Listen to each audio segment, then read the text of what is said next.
कथा, पूरी कथा में किसी भी देवी या किसी भी देवता की कहीं निंदा नहीं।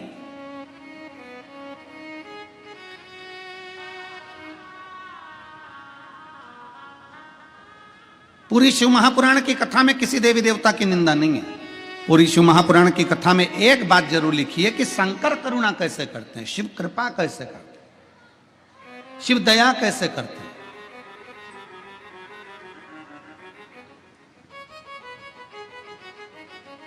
भगवान को प्रिय नहीं है निंदक, भगवान को प्रिय नहीं है नकली, भगवान को प्रिय नहीं है नास्तिक।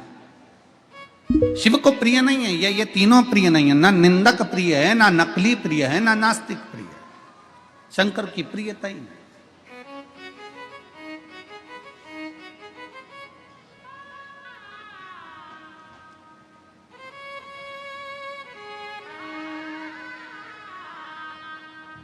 बाबा भोलेनाथ बैठे हुए थे, देव ऋषि नारद का आगमन हुआ, प्रणाम किया। नारद जी आए, प्रणाम, आदर किया, सम्मान किया, सत्कार किया। नारद जी आइए, क्या बात है। देव ऋषि नारद जी ने कहा कि भोले बाबा, हे शिव शंकर, जिस कामदेव पर आप विजय प्राप्त नहीं कर पाए उस कामदेव को मैंने जीता है, मैंने स्वयं जीता है। भगवान शंकर सिंहासन से उठे और भगवान शिव सिंहासन से उठकर अपने गले की रुद्राक्ष की माला मेरे देवादिदेव महादेव ने निकाली और देवऋषि नारद के गले में डाल दी। देवऋषि नारद के गले में डाली।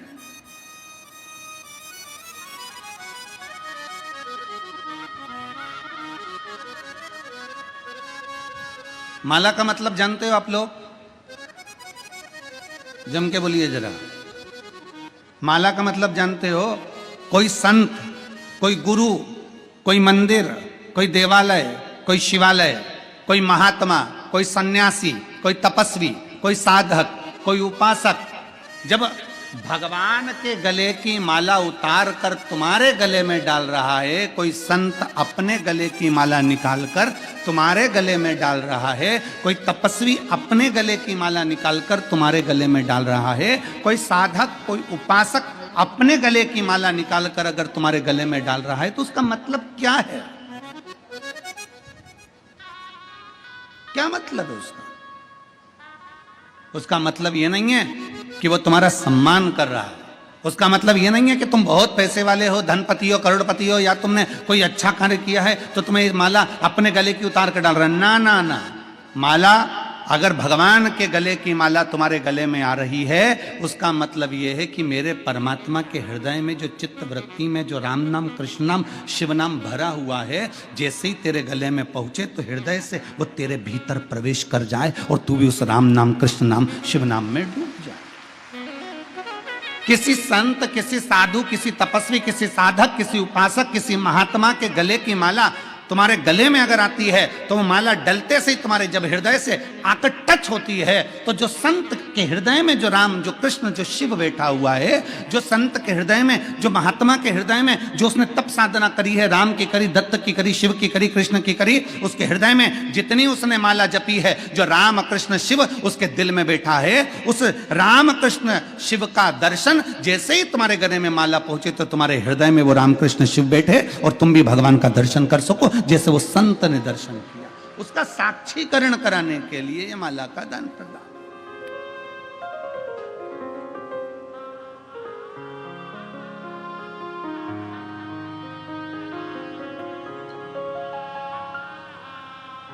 और मैंने तेरे ही भरोसे बाबा, तेरे ही भरोसे हवा बिच उड़ती जावांगी बाबा, डोर हथ को छड़ी ना मैं कटी जावांगी। भोले मैं तेरी शंभो मैं तेरी हवा बिच उड़ती जावांगी बाबा डोर हतो चली ना में कटी माला। शिव ने अपने गले की रुद्राक्ष की माला निकालकर शंकर भगवान ने देव ऋषि नारद को वो माला दे दी। देव ऋषि नारद के गले में वो माला आ गई।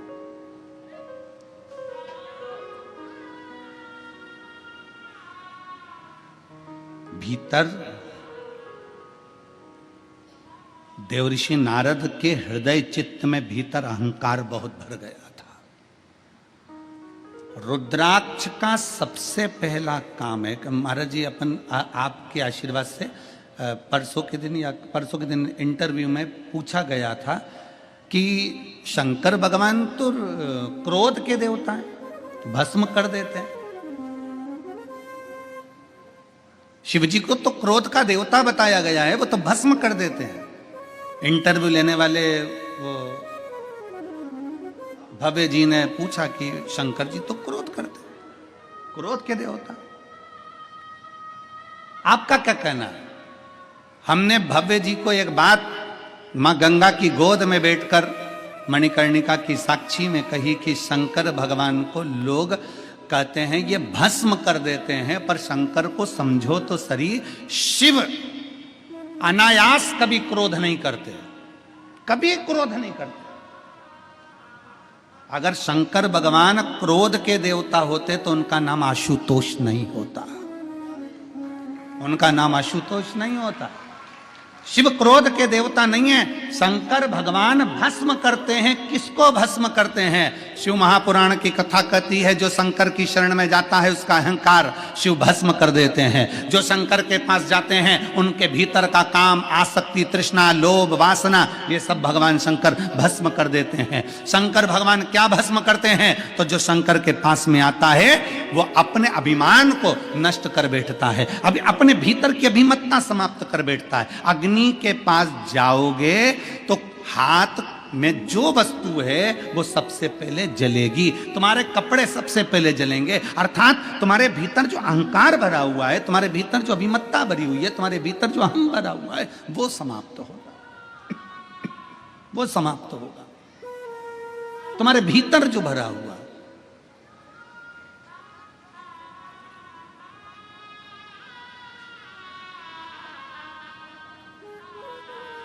तीन चीजें हैं। आज काशी की पवित्र भूमि पर कथा सुन रहे हो, जितने आस्था चैनल पर कथा सुन रहे हैं, जितने फेसबुक यूट्यूब पर कथा सुन रहे हो, और जितने इस पवित्र प्रांगण में बैठकर लाखों की संख्या में बैठकर कथा को श्रवण कर रहे हैं। और निवेदन करूंगा, कल एक पत्र था कि गुरुजी आप केवल पंडाल वालों का बोल रहे हो, हम घाट के उस पार बैठकर कथा सुन रहे हैं, हमारा नहीं बोल रहे हो। तो जितने लोग घाट के उस पार मणिकर्णिका पर बैठकर या विश्वनाथ के पवित्र घाटों पर बैठकर उस पार गंगा के माइक से कथा को श्रवण कर रहे हैं, वो भी ध्यान से सुनना। तीन चीजें मेरे शंकर भगवान के दरवाजे पर पहुंच कर देखिए।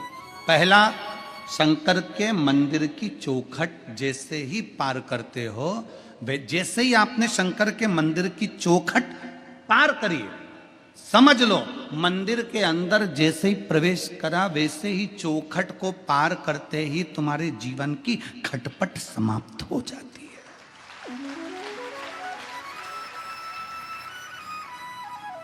मंदिर में, भगवान शंकर के देवालय में, शिवालय में जैसे ही प्रवेश करोगे, चौखट के अंदर गए और खटपट समाप्त। दूसरा, भगवान शंकर के मंदिर में पहुंचकर जब शिखर का दर्शन करते हो, शिखर,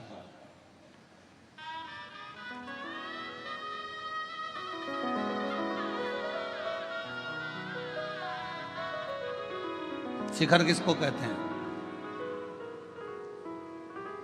बोलिए, जम के बोलिए। जो बनता गया है, पत्थर का बनते बनते बनते बनते ऊपर तक गया, वो शिखर है। ऊपर एक मंदिर की प्राण प्रतिष्ठा जब होती है तो उस पे तांबे का, पीतल का, सोने का, चांदी का, हीरे का, जवाहरत का, जिसका भी एक कलश चढ़ता है। मंदिर की कीमत अगर 100 करोड़ रुपए है मंदिर की कीमत। अगर मंदिर की बनवाई, उस मंदिर की पूरे पत्थर की कारीगरी या मंदिर की बनवाई 100, 200, 500 करोड़ रुपए अगर लग गई है, पूरे मंदिर की कीमत आंक लीजिए। पूरे मंदिर में अगर 50 लाख रुपए लगे हैं, 25 लाख रुपए लगे हैं, 40 लाख रुपए लगे हैं, उसके ऊपर जो शिखर चढ़ता है तांबे का, पीतल का, जो भी शिखर चढ़ाते हो, ईमानदारी से बोलना, वो 50 लाख का आता है क्या? जम के बोलो जरा।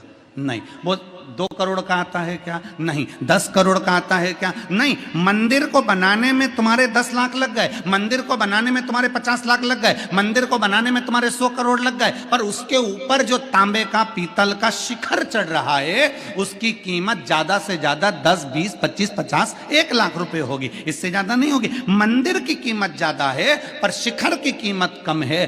फिर भी मेरे भोले बाबा ने यह प्रेरणा दी है कि मंदिर भले 100 करोड़ का होगा, पर शिखर अगर 10 का भी है तो कीमत उसकी प्रथम है, क्योंकि छोटे को लेकर ऊपर बढ़ना,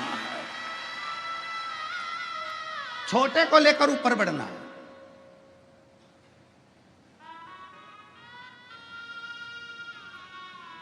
छोटे से छोटे व्यक्ति को आगे बढ़ाने का प्रयास किया जाए।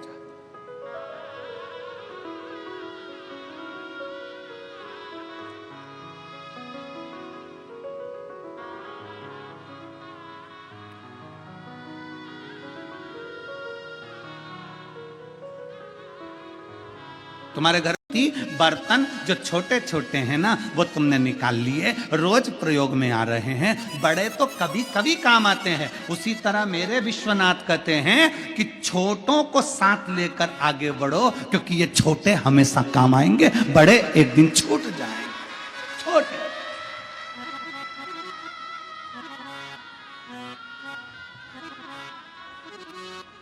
बाबा जी, मैं उत्तर प्रदेश सरकार के माननीय मुख्यमंत्री योगी जी के लिए एक शब्द कहूंगा।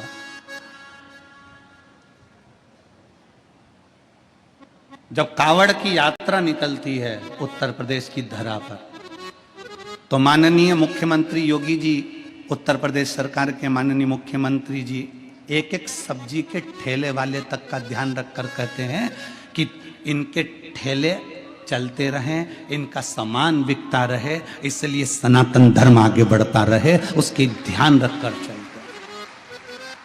मैं उत्तर प्रदेश सरकार के माननीय मुख्यमंत्री योगी जी को यह साधुवाद दूंगा कि छोटे से छोटे व्यक्ति का भी ध्यान रखते रखते रखते रखते आगे बढ़ते, छोटे से छोटे। और शिव तत्व इसी को कहते हैं, भगवान शंकर का तत्व इसी को कहते हैं, मेरे उघड़दानी का तत्व इसी को कहते हैं, जो छोटे पर भी ध्यान दिया जाए,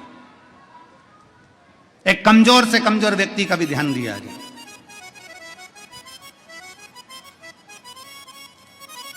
और शंभु शरणे मांगू घड़ी रे, दुख काटो दया करीन दर्शन। मंदिर कितने का भी हो, पर शिखर छोटा सा, भगवान भोलेनाथ कहते हैं शिखर की कीमत। किसी पुराण के अंदर ये नहीं लिखा कि शिखर दर्शनम सर्व पाप नाशनम, केवल शिव महापुराण की कथा कहती है शिखर दर्शनम सर्व पाप नाशनम। शिखर का दर्शन अगर कर लिया, और उस पुराण के शब्द, शिव महापुराण के शब्दों को दुनिया के लोगों ने पकड़ा कि मंदिर नहीं जा सकते तो शिखर का दर्शन कर लीजिए, मंदिर नहीं पहुंच सकते तो शिखर का दीदार कर लीजिए, दर्शन कर लीजिए। शिखर का दर्शन हो गया तो तुम्हारे सारे पाप अपने आप नष्ट हो जाते हैं।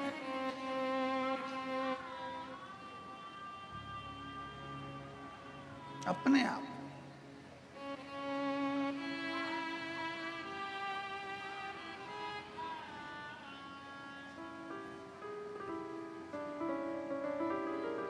कितना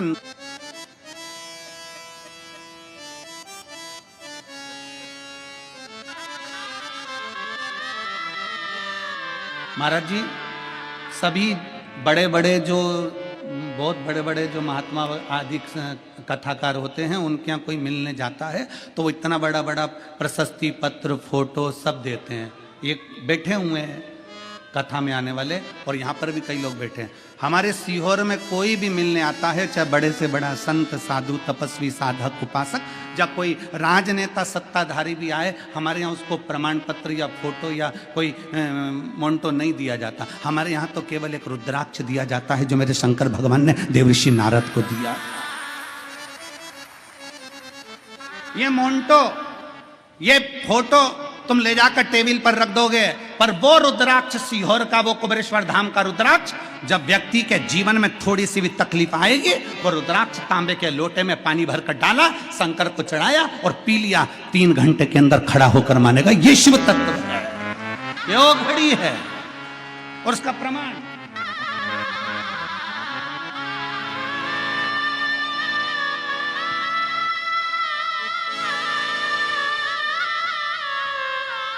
मैं सविता तिवारी, पति रमेश तिवारी, वाराणसी क्षेत्र की रहने वाली हूं। पहले दीदी आपको नमन, और इसमें आपकी चांदी की थाली नहीं है, जो आपने चांदी की थाली भेजी थी वो कार्यकर्ताओं के पास रुद्राक्ष की माला। और शंकर भगवान ने कहा, सुनो देव ऋषि नारद, आपसे हाथ जोड़कर निवेदन है, जो तुमने मुझसे कहा कि मैं कामदेव को नहीं जीत पाया, ये बात तुम किसी को मत कहना। और सुनो नारद जी, जो मुझसे प्रेम करता है ना, उससे तो बिल्कुल मत कहना। जो मुझसे प्रेम करता है,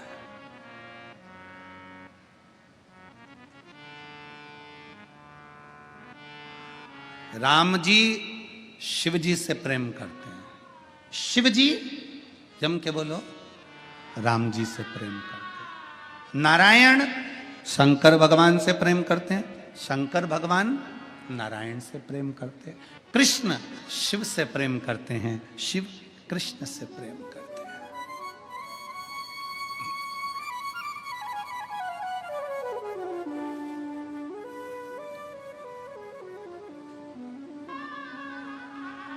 और हम और आप विवादों में घिरे हुए हैं, हम और आप विवादों में घिरे हुए हैं। हम कहते हैं, कोई कहता है शंकर के मंदिर मत जाना, कोई कहता है शंकर जी का जड़ा हुआ जल मत पीना, कोई कहता है शंकर जी को बेलपत्र मत चढ़ाना, कोई कहता है शंकर का प्रसाद मत खाना, कोई कहता है राम जी के मंदिर मत जाना, कोई कहता है कृष्ण के मंदिर मत जाना, कोई कहता है इसके मंदिर मत जाना, उसका प्रसाद मत खाना। हम आपस में झगड़ा कर रहे हैं, पर ब्रह्मा विष्णु सदा जानत अविवेक, भोले जानत अविवेक, ओम अक्षर के प्रणव अक्षर के यह तीनों एक, ओम हर हर हर। हम ये संकोच में पड़े हुए हैं, वो कहता है राम वाला, वो कहता कृष्ण वाला, वो कहता शिव वाला, पर इनमें भेद नहीं है, कोई भेद नहीं है। भगवान के राम कृष्ण शंकर मेरे नारायण में कोई भेद नहीं।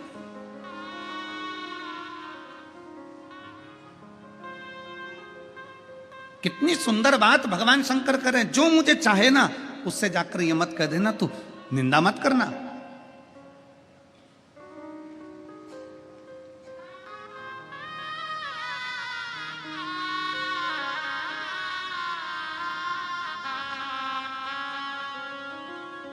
भगवान शिव की कथा कहती है कि शंकर को निंदक प्रिय नहीं है, प्रिय नहीं है।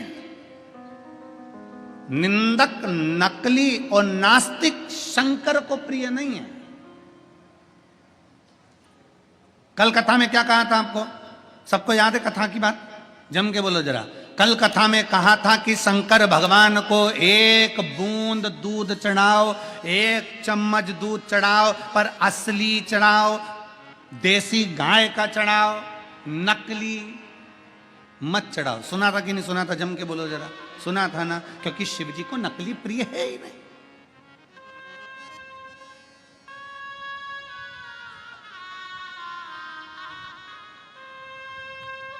शिव की प्रियता नकलीपन में नहीं, शंकर को असली असली। बहुत कठिन है। असलता का जीवन जीना बहुत कठिन है। नकली जीवन जीना तो सरल है, बहुत सरल। कर्जे में लदालू हो गए, पैसा नहीं है, और दुनिया के आगे विचार करो कि हम तो बस मुस्कुराते हुए दिखे, ऐसे दिखे वैसे दिखे, करोड़ों का धन है। ना ना, असलियता का जीवन जियो। हमारे पास नहीं है ना, नहीं है, फिर भी हम खुश हैं, ये मेरे बाबा की कृपा है।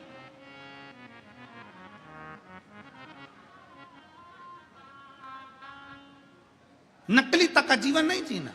अब नकली तक का जीवन जीने से मालूम पड़े शादी होना है, बता दिया साहब हमारी लड़की सिलाई भी जानती है, बुनाई भी जानती है, कढ़ाई भी जानती है, और भोजन बनाना भी जानती है, और साहब हमारा लड़का इतना बढ़िया लड़का वहाँ जॉब कर रहा है, और वहाँ है वहाँ है, ऐसा है वैसा है।